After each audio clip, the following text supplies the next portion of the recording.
European countries passed through severe political troubles during the 1800s. At the same time, two separate artistic and intellectual movements divided the century in half.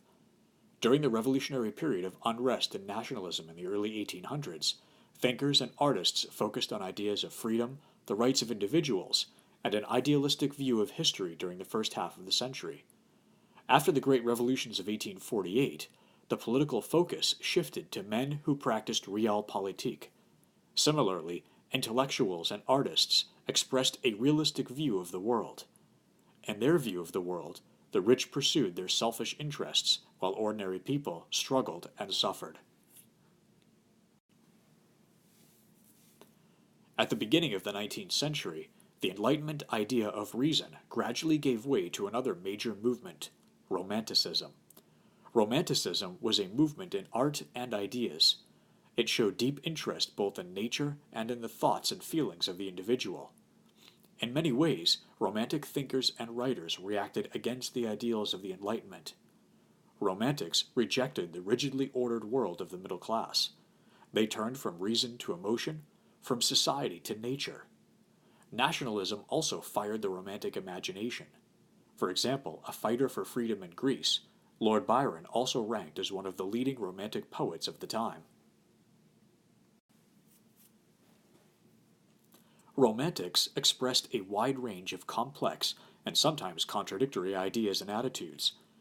In general, Romantic thinkers and artists emphasized inner feelings, emotions, imagination. The Romantics loved the beauties of nature and the natural world, yet they were also fascinated by the mysterious and the supernatural, especially on the odd, exotic, and grotesque or horrifying. Romantics idealized the past as a simpler and nobler time, and therefore cherished folk traditions, music, and stories. Many Romantics glorified heroes and heroic actions, while others placed more value on the common people and the individual. Most Romantics promoted radical change and democracy, and so were often involved in the nationalist and revolutionary movements of the early 1800s. Not all Romantics gave the same emphasis to these features. The brothers Jacob and Wilhelm Grimm, for example, concentrated on history and the sense of national pride it fostered. During the first half of the 19th century, they collected German fairy tales. They also created a dictionary and grammar of the German language. Both the tales and the dictionary of the Grimm brothers celebrated the spirit of being German, and they celebrated the German spirit long before Germans had unified into a single country. Other writers and artists focused on strong individuals. They glorified real or mythical rebels and leaders such as Napoleon or the legendary King Arthur. Still others celebrated the beauty and mystery of unspoiled nature. For example, one of France's leading Romantic novelists, Amandine Aurore Dupin, better known as George Sand, lovingly described the French countryside and country life. British writer Emily Bronte set her powerful romantic novel, Wuthering Heights, in the windswept moors of northern England. In painting, English Romantic artist Joseph Turner captured the raging of the sea. Another English artist, John Constable, celebrated the peaceful English countryside. Whatever their particular emphasis, writers and artists were all affected by Romantic ideals. Germany produced one of the earliest and greatest Romantic writers, and Johann Wolfgang von Goethe. Though interested in philosophy and science, Goethe became most noted for his powerful Romantic novels, which influenced many other writers. In 1774, Goethe published The Sorrows of Young Werther. This novel told of a sensitive young man whose hopeless love for a virtuous married woman drives him to suicide. Victor Hugo led the French Romantics. Hugo's huge output of poems, plays, and novels expressed Romanticism's revolutionary spirit. His works also reflect the Romantic fascination with history and support for the individual. His novels, Les Miserables and The Hunchback of Notre Dame, both show the struggles of individuals against a hostile society. The British Romantic poets, William Wordsworth and Samuel Taylor Coleridge, both honored nature as the source of truth and beauty. To Wordsworth, nature was richly alive. Coleridge, on the other hand, put the accent on horror and the supernatural in his poem The Rime of the Ancient Mariner. Later English Romantic poets, such as Lord Byron, Percy Shelley, and John Keats, wrote poems celebrating rebellious heroes, passionate love, and the mystery and beauty of nature. Like many romantics, many of these British poets lived stormy lives and died young. Byron, for example, died at the age of 36, while Shelley died at 29. The Gothic horror story was a form of romantic literature that became hugely popular. These novels often took place in medieval Gothic castles. They were also filled with fearful, violent, and sometimes supernatural events. Mary Shelley, wife of the poet Percy Shelley, wrote one of the earliest and most successful Gothic horror novels, Frankenstein, which was first published in 1818. The novel tells the story of a scientist who tries to create a living creature from the body parts of dead humans, but succeeds only in producing a horrible monster. Emotion dominated the music produced by Romantic composers. Romantic composers moved away from the tightly controlled, formal compositions of the Enlightenment period. Instead, they celebrated heroism and villainy, tragedy and joy, with a new power of expression. One of Romanticism's first composers was also its greatest, Ludwig van Beethoven. In his early years, Beethoven wrote in the classical style of the Enlightenment, but in his later years, he turned to Romantic compositions. His Ninth Symphony soars, celebrating freedom, dignity, and triumph. While they never matched Beethoven's greatness, later Romantic composers also appealed to the hearts and souls of their listeners.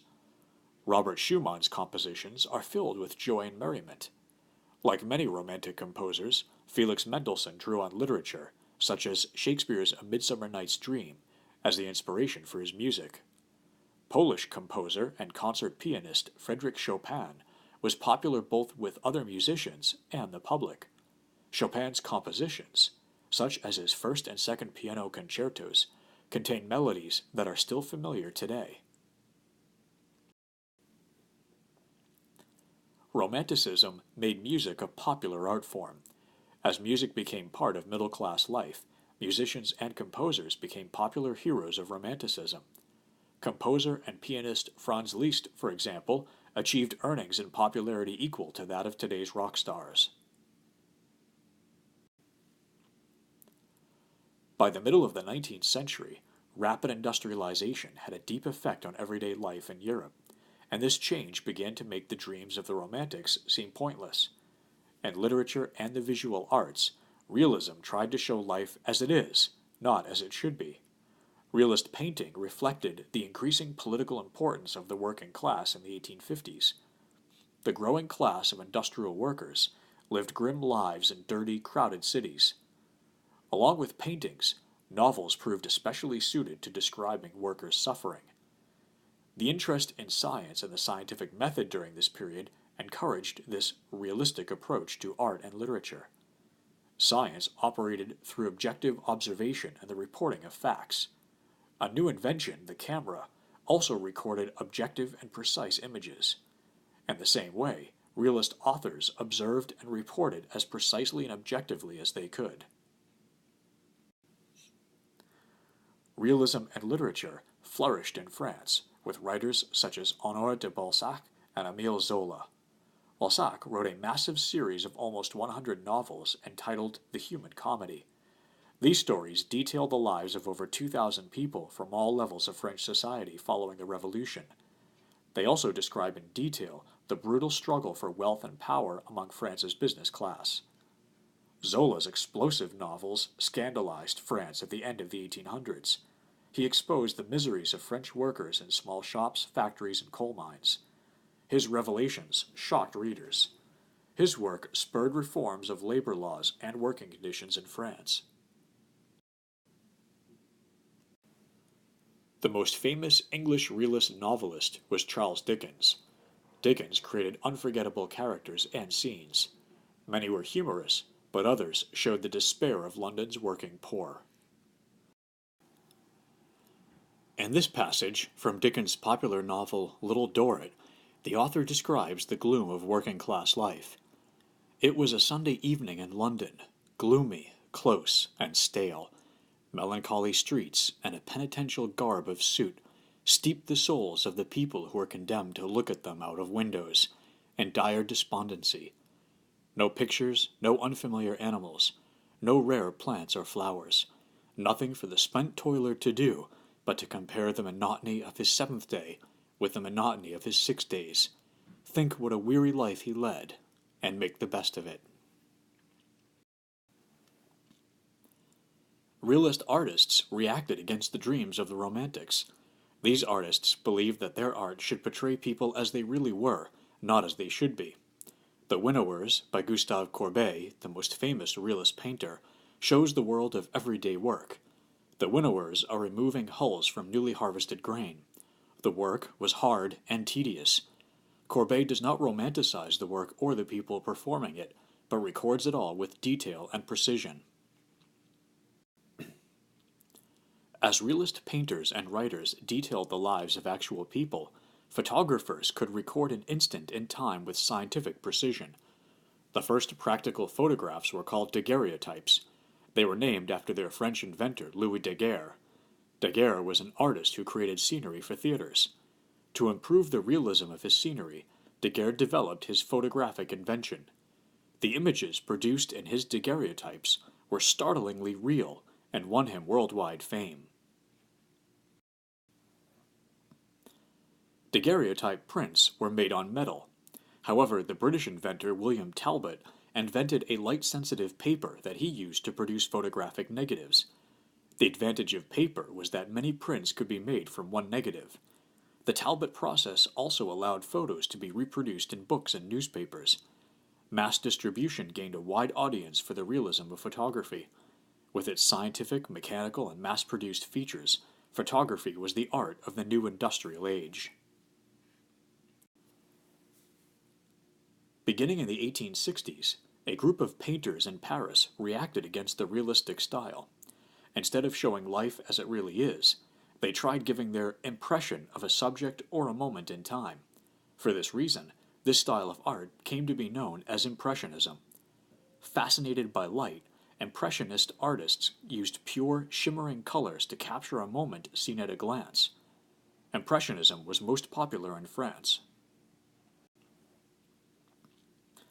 French artists like Edouard Manet, Claude Monet, Edgar Degas, and Pierre-Auguste Renoir also found new subjects for their art. Unlike the realists, Impressionists showed a more positive view of the new urban society in Western Europe. Instead of abused workers, they showed shop clerks and dock workers enjoying themselves in dance halls and cafes. They painted performers in the theater and circuses, and they glorified the delights of the life of the rising middle class.